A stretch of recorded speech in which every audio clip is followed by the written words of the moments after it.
Hi guys, and welcome into a brand new episode here on the Looking for La Liga series on YouTube.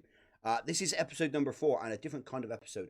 Why a different kind of episode, you may ask? Well, basically, I stream my games on Twitch TV / Tricky Ricky 4 is the channel name. So if you ever want to come across, guys, and watch the season unfold, never miss a moment of the action, see what happens, as we run through the save. Tricky Ricky 4 on Twitch TV is the place to find us. You can also catch me on social media, guys, where I do put daily updates onto what's going on. Tricky Ricky 4 again is the Twitter handle on Twitch where you can find us. So if you ever want to contact us on Twitch or on Twitter, those are the places to do so. So as I said, guys, a different kind of episode. Basically, like I said, I stream my games, but the past 2 streams have been corrupted. So I've got no live footage for you. So what I've decided to do is bring to you a season recap. A season recap is what I'm going to bring to you.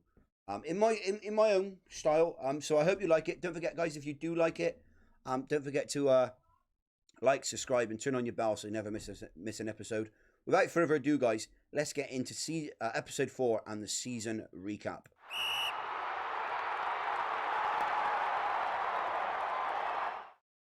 So here we are, guys. The first thing we're going to talk about are the fixtures.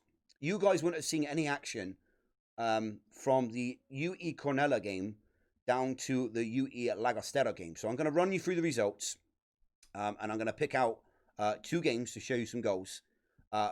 One game will be our heaviest defeat of the season. One game will be our heaviest win of the season, our biggest win of the season. So the first game was a 2-0 defeat to UE Cornella. We lost 2-0 at home. Goals through Angus Medina and Pablo Fernandez gave UE Cornella a 2-0 win there. We then won back-to-back games, beating Lidl Esporto. We went 1-0 down through a Jonet goal in the 45th minute. Babacar Vazdo with 2 goals to rescue a 2-1 victory for us. We then beat Orahulu 1-0, a goal again through Babacar Vaz on the 19th minute. We then suffered what is our biggest defeat of the season at the hands of Cordoba. They are a level above us, so they are in the La Liga Smart Bank. And this was Copa del Rey first round action. They beat us 4-1. Thierry Montino with a brace, Fidel Escobar with a goal, and Miguel Lecoeves with a goal. Babacar Vaz grabbed our goal. In terms of the game itself, they had 20 shots to our 8. They had 12 shots on target to our 3. They had 5 shots off target to our 2. We both had 1 clear-cut chance that we both missed, both teams. They dominated the possession, though, as you can see, 64% to our 36. They had 7 corners to our 3, and we were a bit more combative because we made 10 fouls to their 5. But as I said, Thierry Montino opened up the scoring for Cordoba on the 17th minute. We then equalised through Babacar Vaz on the 25th.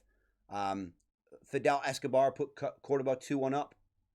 And then right before the stroke of halftime, Miguel de la Cuevas made it 3-1 to Cordoba. And then the 75th minute, Thierry Montino wrapped up the 4-1 victory. Let's go and have a look at the goals quickly, boys.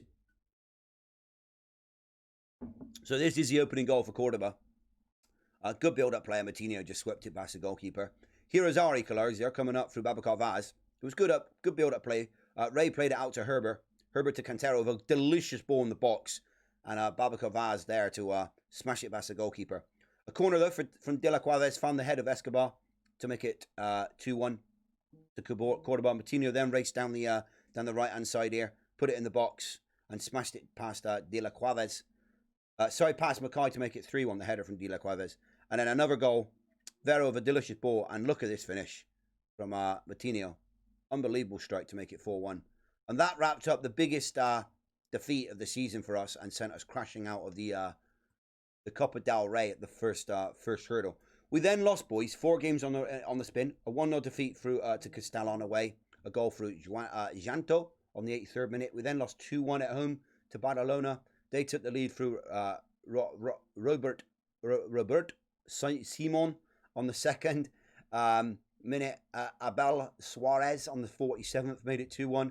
And then Manu Lanzarote got us a goal back. But it did end a 2-1 defeat. We then lost 1-0 to Villarreal B. A goal through Alex Milan on the 61st.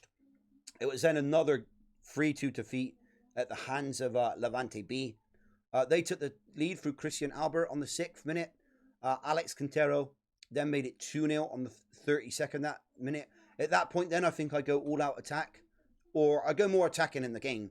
We then pull it back, pull a goal back through Babacar Vaz on the stroke of halftime. But then right before halftime, John Manturda, apologies if I'm butchering these names, guys. I'm terrible with pronunciation. But he made it 3-1. We then got a goal back through Andre Cawaves on the 81st minute. Things didn't improve then, though, but they did improve a little with a 2-2 draw away to Orahulu. They scored through Chuku on the 6th minute, then through Joan on the 14th. We pulled it back, though, in the second half when Javi Quintero grabbed a goal back on the 52nd, and Aaron Ray completed the comeback and made us grab a point away from home on the 78th minute. We then lost 2-0 to La Nucia at home. Goals through Kun Tumaninskov. Both goals through Kun on the 8th and the 19th. We then went 4 games unbeaten, boys, and 4 clean sheets. First, starting with an away victory against CD Abro, 1-0. Babacar Vaz in the 88th minute grabbing the 3 points for us there. We then had a 0-0 draw against UE Cornella away.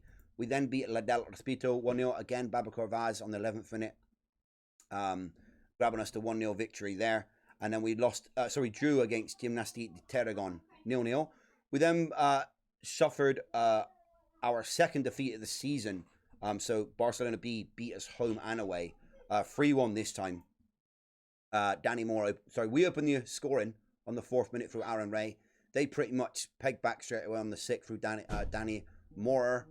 They went through it 2-1 up through Ludovic Reis on the 33rd. And then right before halftime, Matthias Pereira on the 46th minute, you might as well call it, to make it 3-1. That is how it ended. No goals in the second half.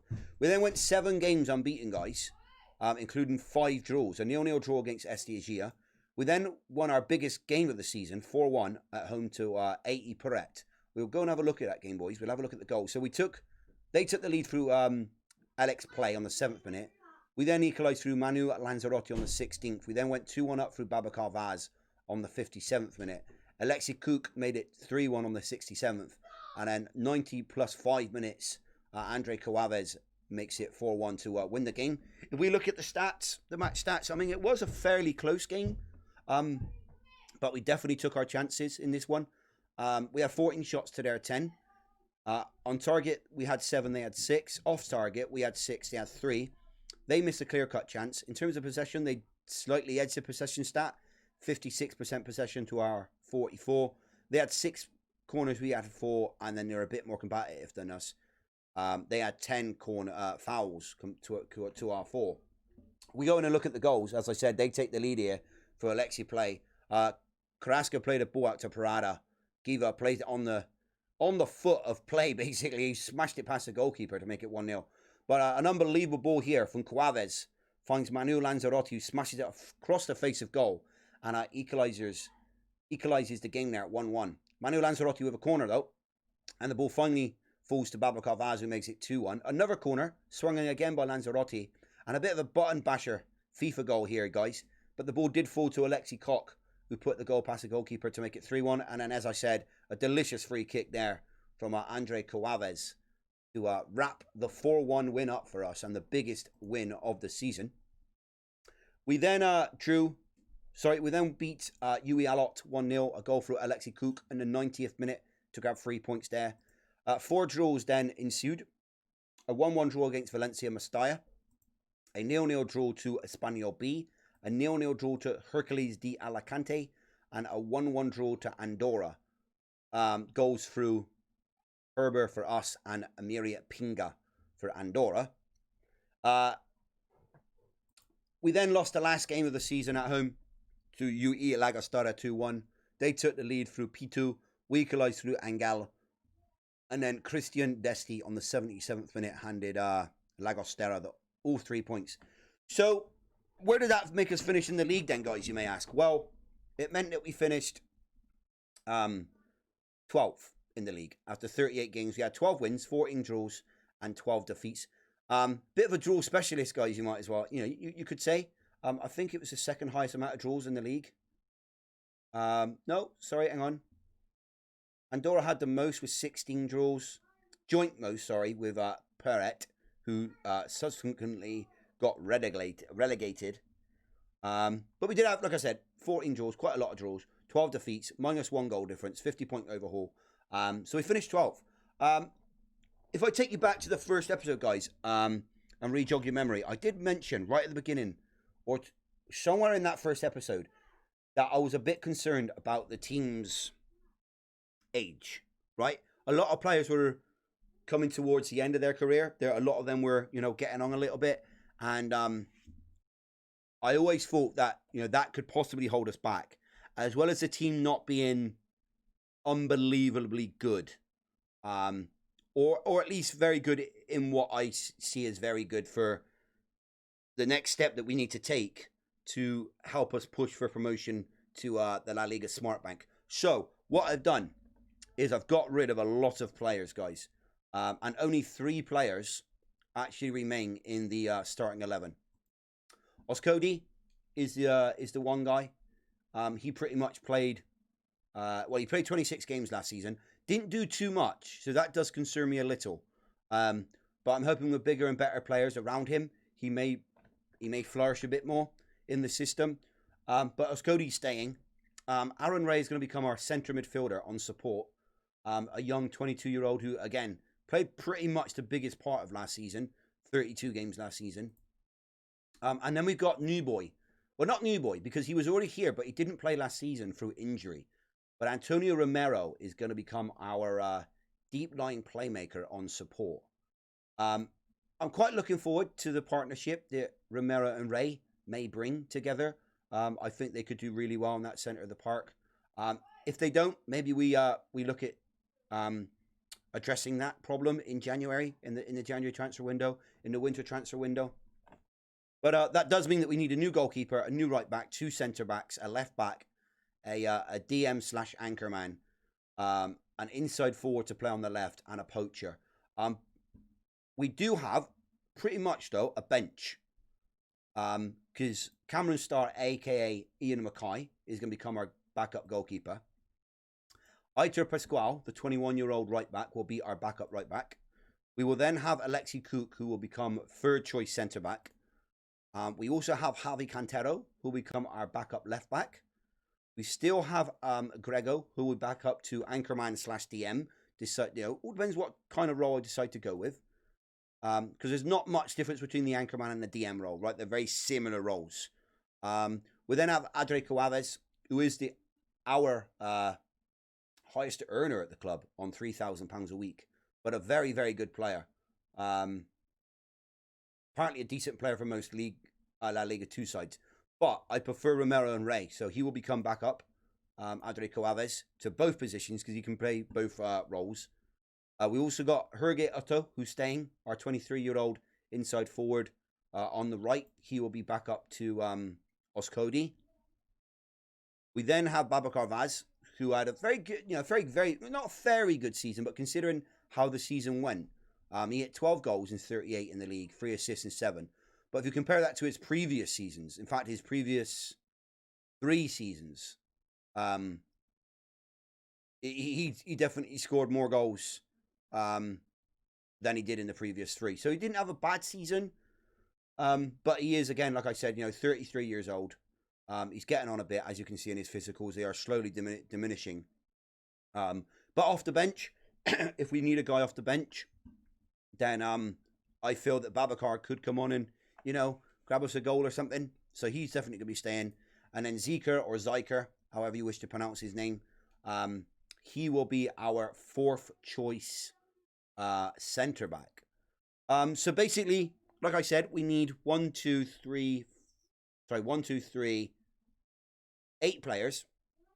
And to do so, obviously we've had to get rid of a lot, because there was a lot of big players on big money who just weren't either good enough or they were the wrong side of the age.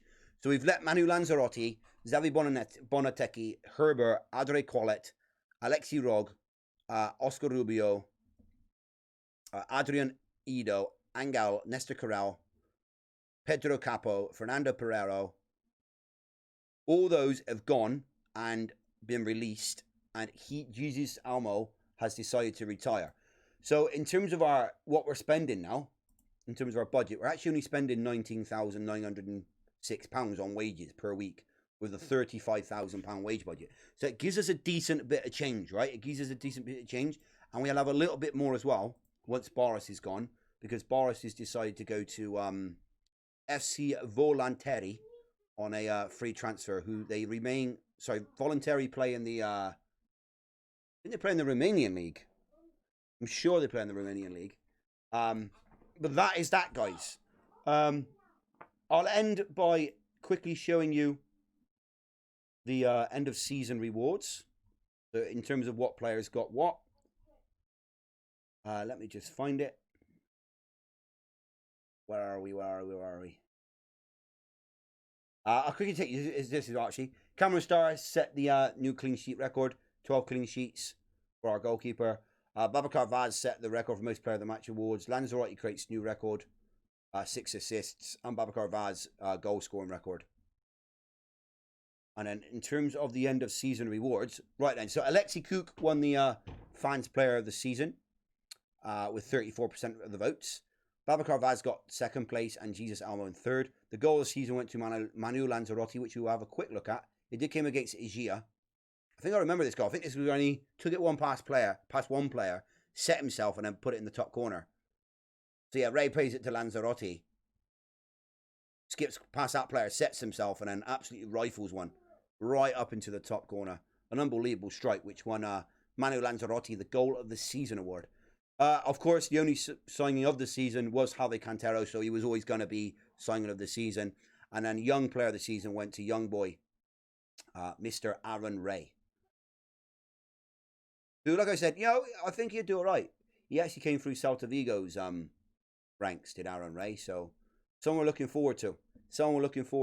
Right, guys, that's going to bring an end to the episode. Don't forget, guys, if you ever want to come and see the season in its entirety, then that is definitely Twitch is the place to come.